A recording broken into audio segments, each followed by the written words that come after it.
जय हिंद, वंदे मातरम। साथियों, स्वागत है डेली स्टडी में। आज की इस वीडियो में बिहार पुलिस कांस्टेबल की जो नई वैकेंसी आई है उसके सिलेबस के अनुसार जीके, जीएस, हिंदी और इंग्लिश का क्वेश्चन जो आपके एग्ज़ाम में जिस लेवल का पूछा जाएगा वो आपको कराऊंगा। तो आज की इस वीडियो में आप लोग हमारे साथ बने रहिए और वीडियो के नीचे आप लोग लाइव चैट बॉक्स का ऑप्शन को क्लिक करके लाइव क्वेश्चन का आंसर दे सकते हैं। तो आप लोग जो भी प्रश्न का आंसर पहले से जानते होंगे तुरंत आप लोग जो है लाइव तुरंत आंसर कीजिएगा वीडियो के नीचे लाइव चैट बॉक्स को क्लिक करके। तो चलिए शुरू करते हैं। पहला प्रश्न आपके स्क्रीन पर है इतिहास का। बिहार विभूति के नाम से किसे जाना जाता है?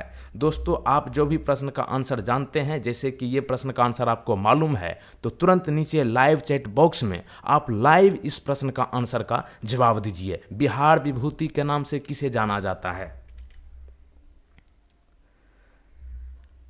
तो देखिए, बिहार विभूति के नाम से अनुराग नारायण सिन्हा जी को जाना जाता है। अगर मैं आपसे पूछूं बिहार के पहले मुख्यमंत्री कौन थे, तो आंसर क्या होगा? श्री कृष्ण सिंह। अच्छा, श्री कृष्ण सिंह जो कि बिहार के पहले मुख्यमंत्री थे, उनके नाम पर हाल ही में बिहार के किस जिला में रेल सह सड़क पुल बना है गंगा नदी पर? तो ध्यान रखिएगा, मुंगेर। वैसे मुंगेर को योग नगरी के नाम से जाना जाता है और मुंगेर में भीमबंध वाइल्ड लाइफ सेंचुरी है। उसी प्रकार अगर मैं आपसे पूछ लूं कि बिहार के पहले उप मुख्यमंत्री, मुख्यमंत्री तो हो गए श्री कृष्ण सिंह, उप मुख्यमंत्री की बात करूं कि बिहार के पहले उप मुख्यमंत्री कौन थे, तो यही थे अनुराग नारायण सिन्हा, जिन्हें कि बिहार विभूति के नाम से जाना जाता है। अगला प्रश्न देखिए, रूस में फरवरी क्रांति कब हुई? आप लोग लाइव चैट बॉक्स का आंसर लाइव तुरंत दीजिए अगर जानते हैं इस प्रश्न का आंसर। तो रूस में फरवरी क्रांति जो है हुई थी 1917 में, ऑप्शन नंबर डी। अगर मैं आपसे पूछूं कि 1917 में रूस में जो फरवरी क्रांति हुई थी ये किसके द्वारा हुई थी, तो आंसर क्या कीजिएगा? लेनिन द्वारा। ठीक है, आगे चलिए। अगला प्रश्न है, सुप्रीम कोर्ट किस अनुच्छेद के तहत रीट जारी कर सकता है? सुप्रीम कोर्ट जो है अनुच्छेद 32 यानी कि संविधान के आर्टिकल 32 के तहत जो है रीट जारी कर सकता है।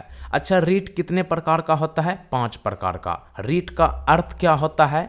किसी व्यक्ति को अपने मौलिक अधिकारों की रक्षा के लिए सर्वोच्च न्यायालय और उच्च न्यायालयों में जाने का अधिकार होना। सुप्रीम कोर्ट जो है अनुच्छेद 32 के तहत रीट जारी कर सकता है। अगर आपसे पूछा जाए किसी भी राज्य का हाई कोर्ट यानी कि उच्च न्यायालय, सुप्रीम कोर्ट तो अनुच्छेद 32 के तहत रीट जारी करता है, हाई कोर्ट यानी कि उच्च न्यायालय जो है किस अनुच्छेद के तहत रीट जारी कर सकता है, तो ध्यान रखिएगा अनुच्छेद 226। ठीक है, अगला प्रश्न देखिए, स्वर्ण क्रांति किससे संबंधित है? अगर आप लोग इस प्रश्न का आंसर जानते हैं तो तुरंत नीचे लाइव चैट बॉक्स को क्लिक करके आंसर कीजिए। स्वर्ण क्रांति जो है बागवानी और शहद के नाम से जाना जाता है, यानी कि बागवानी और शहद जो है स्वर्ण क्रांति से संबंधित है। तो ऑप्शन डी यहाँ पे जितने भी लोग लाइव चैट बॉक्स में आंसर किए हैं बिल्कुल सही जवाब है। अगला प्रश्न देखिए इंग्लिश का। जैसा कि मैंने आपको बताया है आपके सिलेबस में इंग्लिश का भी प्रश्न है, यानी कि आपके एग्जाम में इंग्लिश का भी कुछ क्वेश्चन बेसिक लेवल का पूछा जाएगा। जैसे कि OWS for fear of being enclosed in a small closed space, यानी OWS का मतलब क्या होता है? जैसे हिंदी में होता है ना अनेक शब्द का एक शब्द, उसी प्रकार मतलब आपको जो ये सेंटेंस है इसको एक लाइन में बताना है, इसका मीनिंग क्या होगा। अनेक शब्द का एक शब्द हिंदी में होता है और इंग्लिश में वन वर्ड सब्स्टिट्यूशन। ठीक है, यानी कि अनेक वर्ड के लिए एक वर्ड आपको बताना है। तो fear of being enclosed in a small closed space का मतलब क्या है? तो देखिए, fear of being enclosed in a small closed का मतलब होता है किसी बंद या फिर छोटा जगह से, या फिर कोई छोटा जगह या फिर कोई स्थान जो कि छोटा हो या फिर बंद कमरा हो छोटा सा, उस चीज़ों से डरने वाला व्यक्ति को कहते हैं। ठीक है, तो इंग्लिश में उसको क्या कहते हैं? एक वर्ड में क्लास्ट्रोफोबिया, यानी कि जो व्यक्ति बंद स्थान या फिर छोटे जगहों से डरता है उसे कहते हैं क्लास्ट्रोफोबिया। तो ऑप्शन नंबर बी यहाँ पे सही जवाब है। अगर आपसे पूछा जाए एग्रोफोबिया का मतलब क्या होता है, वैसा व्यक्ति जो भीड़ भाड़ से डरता हो, जैसे कि मेला जाने से डरता हो, कतराता हो, उसे कहते हैं एग्रोफोबिया। ठीक है, क्लास्ट्रोफोबिया हो गया आपका बंद स्थान से। अच्छा, जीनोफोबिया का मतलब क्या होता है, वैसा व्यक्ति जो अनजान या फिर अजनबी व्यक्ति, यानी कि जो व्यक्ति को वो पहले से नहीं जानता हो, उनसे मिलने या फिर उनसे बात करने में घबराने वाले व्यक्ति को कहते हैं जीनोफोबिया। ठीक है, पैथोफोबिया क्या होता है, जो व्यक्ति को बीमारी से डर लगता है उसे कहते हैं पैथोफोबिया। आगे देखिए, निम्नलिखित दलों में से किसने अपने प्रतीक के रूप में स्वास्तिक का इस्तेमाल किया था। आप देख सकते हैं ये है स्वास्तिक का चिन्ह। इनमें से कौन सा दल था जो कि अपने प्रतीक के रूप में स्वास्तिक का इस्तेमाल किया था, तो ये था आपका नाजी पार्टी। अच्छा, स्वास्तिक का दूसरा नाम क्या है, फ्लाई फोर्ट। क्या है, फ्लाई फोर्ट। आगे देखिए, बिहार के मधेपुरा जिले में लोकोमोटिव फैक्ट्री में सबसे शक्तिशाली इलेक्ट्रिक लोकोमोटिव इंजन की क्षमता कितना है। आप लोग नीचे लाइव चैट बॉक्स में आंसर लगातार करते रहें, जो प्रश्न का आंसर आप पहले से जानते हैं। तो देखिए, मधेपुरा लोकोमोटिव फैक्ट्री में सबसे शक्तिशाली इलेक्ट्रिक लोकोमोटिव इंजन की क्षमता है 12,000 हॉर्स पावर। तो ऑप्शन नंबर डी यहाँ पे जितने भी लोग लाइव चैट बॉक्स में किए हैं बिल्कुल सही है।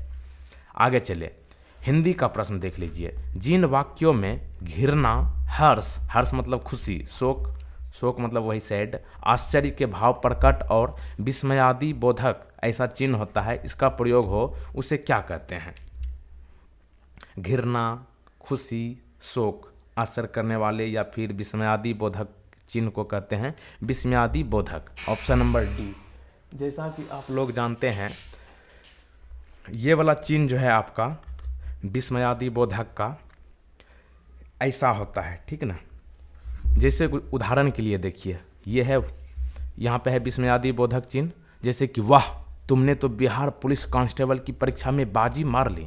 कहने का मतलब यहाँ पे आश्चर्य वाली बात हो रही है। मान लीजिए कि वो एक ऐसा लड़का था जो कि बढ़िया से मतलब एग्ज़ाम वगैरह के बारे में नहीं जानता था, लेकिन फिर भी वो एग्ज़ाम निकाल लिया, तो समझ लीजिए वहाँ पे आश्चर्य हो रहा है, तो वहीं पे ये आपका हो जाएगा। एग्जाम्पल आप समझ गए, ऐसा होता है आपका विस्मयादि बोधक चिन्ह।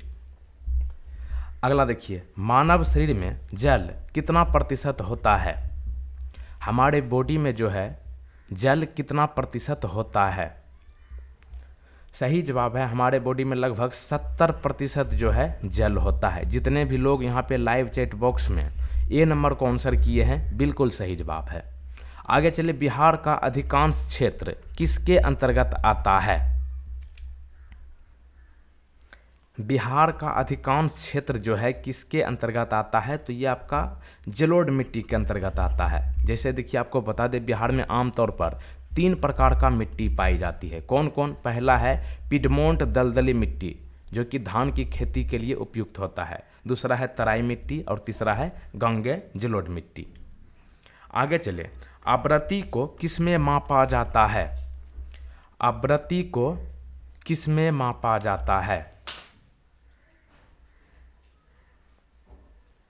आवृत्ति को जो है हर्ट्ज में मापा जाता है। तो ऑप्शन नंबर ए यहाँ पे सही जवाब है।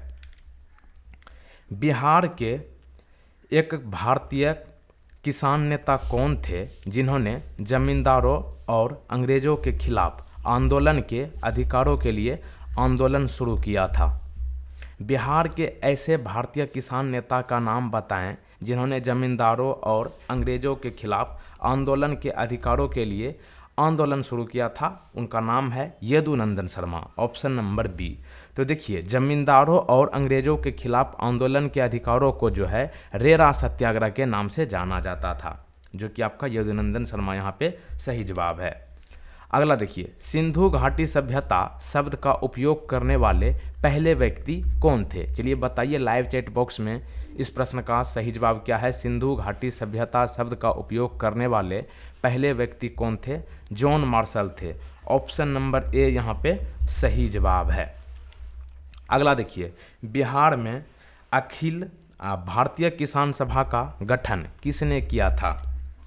बिहार में अखिल भारतीय किसान सभा का गठन किसने किया था। ये होगा आपका Swami Sahajanand Saraswati. Option number D. और यहाँ पे आगे बढ़ने से पहले बता दें, जो लोग यहाँ पे वीडियो को लाइक नहीं किए हैं प्लीज़ फटाफट इस वीडियो को लाइक कर लीजिए, और जो लोग पहली बार चैनल पर आए हैं तुरंत इस चैनल को सब्सक्राइब करके इस बेल आइकन को क्लिक करके ध्यान रखिएगा ये ऑल नोटिफिकेशन को क्लिक कर लीजिए, ताकि बिहार पुलिस कांस्टेबल के लिए जितने भी वीडियो आएंगे आने वाले सभी का नोटिफिकेशन सबसे पहले आपको मिले। और यहाँ पे वीडियो खत्म होने के बाद इस वेबसाइट पर जरूर जाइएगा www.dailystudy.co.in। यहाँ पर बिहार पुलिस कांस्टेबल के लिए स्पेशल प्रैक्टिस सेट और इनसे संबंधित टॉपिक वाइज यहाँ पे क्वेश्चंस कराया गया है बिल्कुल फ्री में। तो यहाँ पे जाइएगा www.dailystudy.co.in। तो चलिए बढ़ते हैं आगे। भगवान बुद्ध के महापरिनिर्वाण के बाद पहली बौद्ध परिषद आयोजित कहाँ की गई थी? भगवान बुद्ध के महापरिनिर्वाण के बाद जो है पहली बौद्ध परिषद राजगीर नालंदा में जो है आयोजित की गई थी। तो ऑप्शन नंबर ए यहाँ पे सही जवाब है। आगे चलिए, सिपाही विद्रोह के समय भारत का गवर्नर जनरल कौन था? सिपाही विद्रोह के समय भारत का गवर्नर जनरल कौन था? तो ये होगा आपका Lord Canning. Option number A यहाँ पे सही जवाब है। सिपाही विद्रोह जो कि आप जानते हैं 1857 की क्रांति, यही है आपका सिपाही विद्रोह। ठीक है। कौन यह समझाने वाला पहला व्यक्ति था कि सूर्य का दैनिक उदय और अस्त होना पृथ्वी के अपने अक्ष पर घूमने के कारण होता है? उस व्यक्ति का नाम बताइए जो सबसे पहले समझाया था कि सूर्य का दैनिक उदय और अस्त होना पृथ्वी के अपने अक्ष पर घूमने के कारण होता है। वो है आपका आर्यभट्ट। आर्यभट्ट का जन्म जो है बिहार के पटना में हुआ था और शून्य की देन इन्हीं की है। 1857 की क्रांति को सबसे पहले सैन्य विद्रोह किसने कहा था? सैन्य विद्रोह जो है 1857 की क्रांति के नाम से जाना जाता है। सबसे पहले 1857 की क्रांति को सैन्य विद्रोह जॉन लॉरेंस ने कहा था। तो ऑप्शन नंबर सी यहाँ पे जितने भी लोग लाइव चैट बॉक्स में किए हैं आंसर बिल्कुल सही जवाब है। और आप लोग भी जो लोग आंसर नहीं कर रहे हैं, लाइव चैट बॉक्स वीडियो के नीचे दिया गया है उसमें आप लाइव आंसर कर सकते हैं। तो कीजिए फटाफट।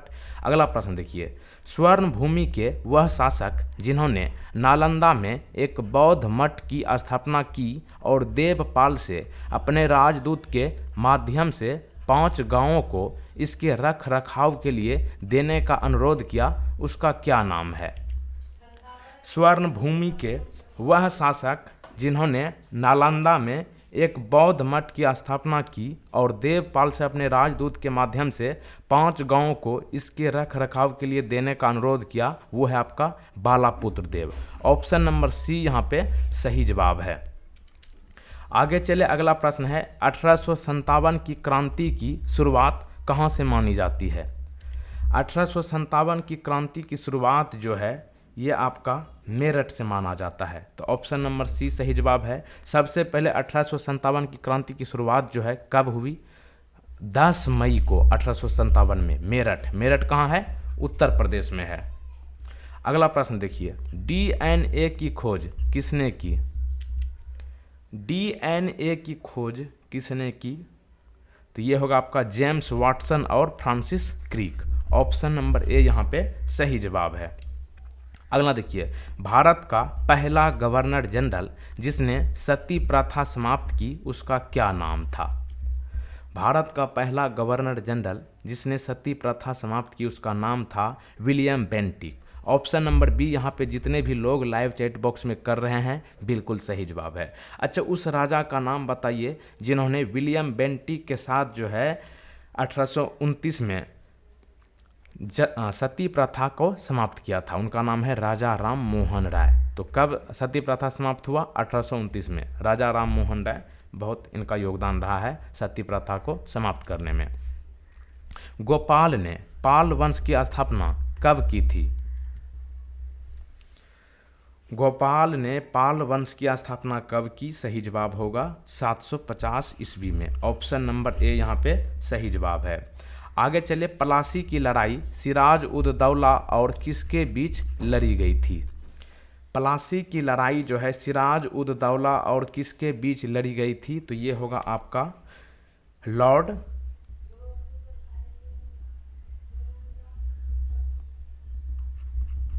यहाँ पे है प्लासी की लड़ाई जो है सिराजुद्दौला और रॉबर्ट क्लाइव के बीच लड़ा गया है, ठीक ना।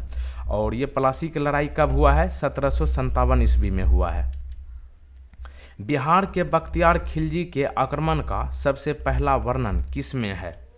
बिहार के बख्तियार खिलजी के आक्रमण का पहला वर्णन जो है तबाकात मैं नसीरी इसमें किया गया है। तो ऑप्शन बी यहाँ पे जितने लोग किए हैं बिल्कुल सही जवाब है।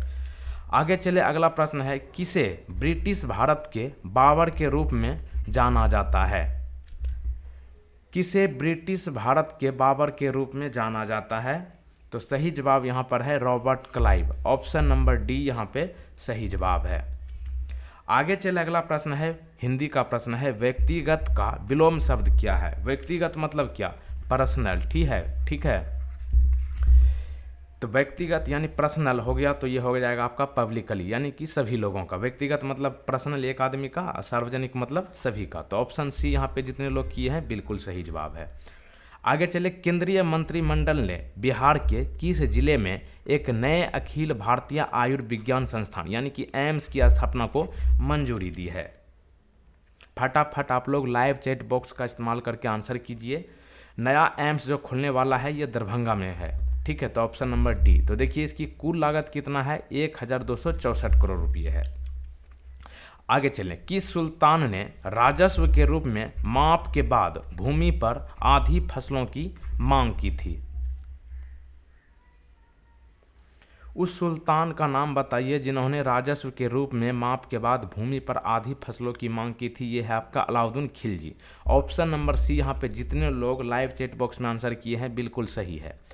आगे चले, ऐसे शब्द जो दो या दो से अधिक शब्द, वाक्य या वाक्यांशों को जोड़ने का काम करते हैं वे शब्द क्या कहलाते हैं? हिंदी का प्रश्न है, ऐसा शब्द जो दो या दो से अधिक शब्द या फिर वाक्य या वाक्यांशों को जोड़ने का काम करता है उसे समुच्चय बोधक कहते हैं। तो ऑप्शन नंबर सी यहाँ पे जितने भी लोग लाइव चैट बॉक्स में कर रहे हैं बिल्कुल सही जवाब है। उदाहरण के लिए, वह दफ्तर से आया और सो गया। एक ही व्यक्ति जो है दो काम किया है, पहले दफ्तर से आया फिर सो गया, तो ये हो गया आपका समुच्चय बोधक। आगे देखिए, शेख बहाउद्दीन जकारिया किस संप्रदाय के थे? शेख बहाउद्दीन जकारिया किस संप्रदाय के थे? तो ये होगा आपका सुहरावर्दी सिलसिला। ऑप्शन नंबर ए यहाँ पे सही जवाब है। आगे चले, भारतीय संघ के किस भाग में संघ और उसका क्षेत्र विषय दिया गया है? भारतीय संघ के किस भाग में संघ और उसका क्षेत्र विषय दिया गया है? तो ये होगा आपका प्रथम। ऑप्शन नंबर ए यहाँ पे सही जवाब है। बिहार का पड़ोसी राज्य उत्तर प्रदेश का हाई कोर्ट किस शहर में स्थित है? जैसा कि बिहार की राजधानी पटना में बिहार का हाई कोर्ट है, उसी प्रकार उत्तर प्रदेश का हाई कोर्ट जो है उसकी राजधानी लखनऊ में नहीं है, ठीक है। तो यहाँ की राजधानी जो है प्रयागराज में है, जिसे पहले इलाहाबाद के नाम से जाना जाता था। आगे चले, UNHCR का पूरा नाम क्या है? फुल फॉर्म पूछा गया है UNHCR का। इसका पूरा नाम है United Nations high commissioner for refugees. आगे चले, एंगस्ट्रम किसकी एक इकाई है?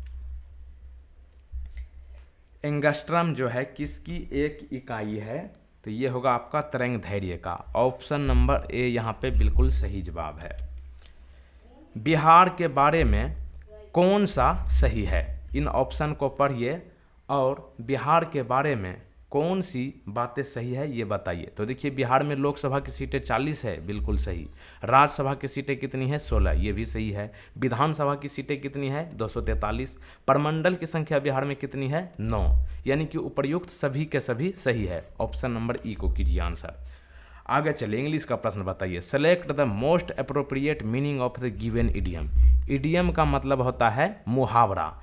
मुहावरा क्या है इंग्लिश में? A piece of cake. इसका मुहावरा बताइए। अ पीस ऑफ केक मतलब होता है कोई भी आसान काम या फिर कोई भी आसान चीज़ें। तो यहाँ पे क्या हो जाएगा? इजी। यहाँ पे देख रहे हैं, इजी मतलब आसान, समथिंग इजी मतलब कुछ आसान काम या फिर आसान चीज़ें। अगला देखिए, ओम के नियम किस पर लागू किया जा सकता है? ओम का नियम जो है किस पर लागू किया जा सकता है? तो ये होगा आपका प्रतिरोधक, ऑप्शन नंबर ए। तो देखिए प्रतिरोध की एसआई इकाई ओम है और इसे ओम द्वारा दर्शाया जाता है। किस शासक का वास्तविक नाम जलाल खान था? किस शासक का वास्तविक नाम जलाल खान था? तो इस प्रश्न का सही जवाब आप लोग लाइव चैट बॉक्स में जो भी किए हैं यहाँ पर, बिल्कुल यहाँ पे सही जवाब यहाँ पे होगा आपका ऑप्शन नंबर डी, इस्लाम शाह। ठीक है, आगे चले। मिस्र की राजधानी क्या है?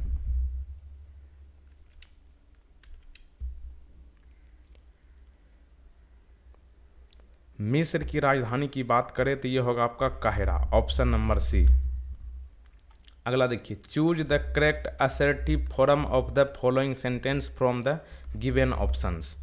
यानी कि ये आपका नेगेटिव में दिया गया है, असर्टिव मतलब होता है पॉजिटिव, इसको जो है पॉजिटिव करना है। क्या है? बुक्स आर नॉट अवेलेबल, मतलब किताबें उपलब्ध नहीं है।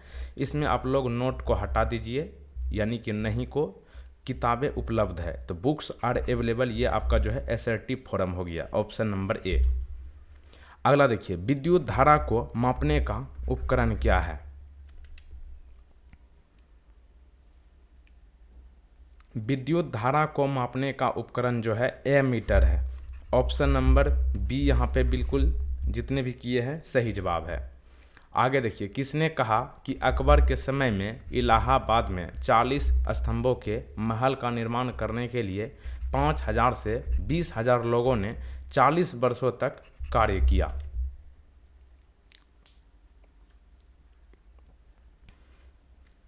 तो विलियम फिंच जो है यहाँ पे बिल्कुल सही जवाब है। विलियम फिंच जो है अकबर के समय में इलाहाबाद में 40 स्तंभों के महल का निर्माण करने के लिए 5,000 से 20,000 लोगों ने 40 वर्ष तक किया था। ये जो है आपका विलियम फिंच ने कहा है, तो ऑप्शन सी। आगे देखिए, संविधान के किस अनुसूची में 22 भाषाओं का उल्लेख है? किस अनुसूची में 22 भाषाओं का उल्लेख है? तो ये है आपका 8वीं अनुसूची, ऑप्शन नंबर सी यहाँ पे सही जवाब है। विद्युत शक्ति का इकाई क्या है? विद्युत शक्ति का इकाई जो है ये आपका एम्पियर है, ऑप्शन नंबर ए। भुजंग किसका पर्यायवाची है? भुजंग जो है ये आपका उरग, व्याल, सर्प ये सभी का पर्यायवाची है, तो ऑप्शन डी सही जवाब। आगे चलिए, कोशिका का बिजली घर किसे कहा जाता है? कोशिका का बिजली घर जो है माइटोकॉन्ड्रिया को कहा जाता है, ऑप्शन नंबर बी यहाँ पे सही जवाब है। विद्युत मोटर में कौन सी ऊर्जा को कौन सी ऊर्जा में परिवर्तित किया जाता है? विद्युत मोटर में जो है विद्युत ऊर्जा को यांत्रिक ऊर्जा में परिवर्तित किया जाता है, ऑप्शन नंबर सी यहाँ पे सही जवाब है। किस सुल्तान को कश्मीर के अकबर के रूप में प्रतिष्ठित किया गया था?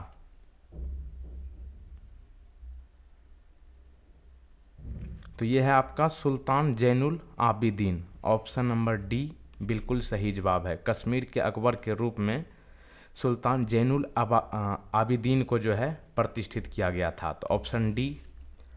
आगे चले, किस शासक का वास्तविक नाम फरीद खान था? फरीद खान की बात करें तो ये होगा आपका बहलोल लोधी, ऑप्शन नंबर ए। अब एक प्रश्न आपके लिए है, भारत का राष्ट्र कवि किसे कहा जाता है? इस प्रश्न का जवाब नीचे आपको कमेंट बॉक्स में बताना है। और यहाँ पे आप लोग बिहार पुलिस कांस्टेबल के लिए स्पेशल फ्री में मॉक टेस्ट और स्पेशल जो है आपको चैप्टर वाइज क्वेश्चंस कराया गया है। इस वेबसाइट पर जाइए www.dailystudy.co.in। यहाँ पे आपको बिहार पुलिस कांस्टेबल के लिए स्पेशल फ्री मॉक टेस्ट और चैप्टर वाइज क्वेश्चंस कराया गया है बिल्कुल फ्री में। और अंत में इस वीडियो को अपने दोस्तों के साथ शेयर जरूर करें, कम से कम स्टडी से संबंधित ग्रुप में इस वीडियो को शेयर जरूर करें। जय हिंद, वंदे मातरम। मिलते हैं अगले वीडियो में।